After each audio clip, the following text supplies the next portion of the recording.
এরা আমাদের কাছে এদের আবার আমাদের বিবেচিত, আমরা কন্ট্রাক্টর চিনি, আমাদের সাথে 8, 10, 12, 14, 15 বছর কাজ কিন্তু ওরা আমাদের সাথে কম করে না, আমাদের সাথে বেশি করে খরচ হয়। আমরা তো ফাঁকিটাকে দেই, ওরা বেশি কষ্ট করে ইয়া করে। ওদের সামনে যখন আমরা পকেট দেনা পাওয়া আমাদের 5% গল্প করি, আমার সিরিয়াসলি আমাদের লজ্জা লাগে।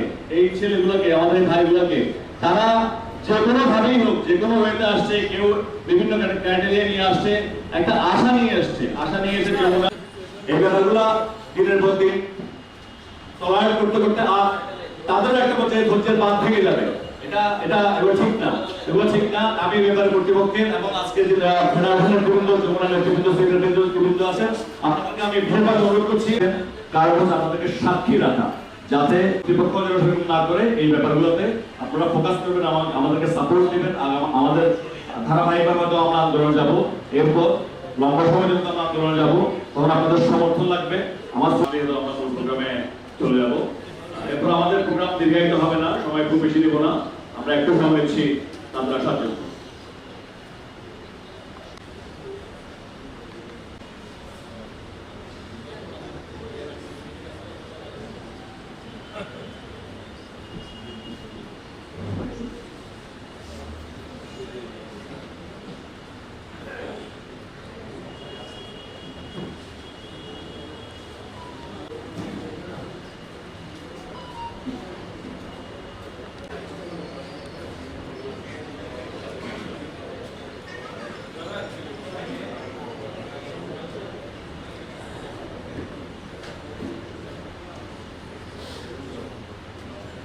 সবার আগে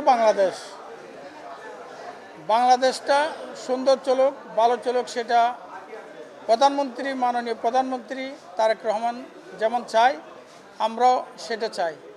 উনি দেশের সাথে, তেল সেক্টরের সাথে যে সিদ্ধান্ত নিচ্ছে সেটা অবশ্যই প্রশংসনীয়, এবং সেই সিদ্ধান্তের প্রতি তো আমাদের, ভালো সিদ্ধান্তের প্রতি তো আমাদের অবশ্যই সমর্থন থাকবে।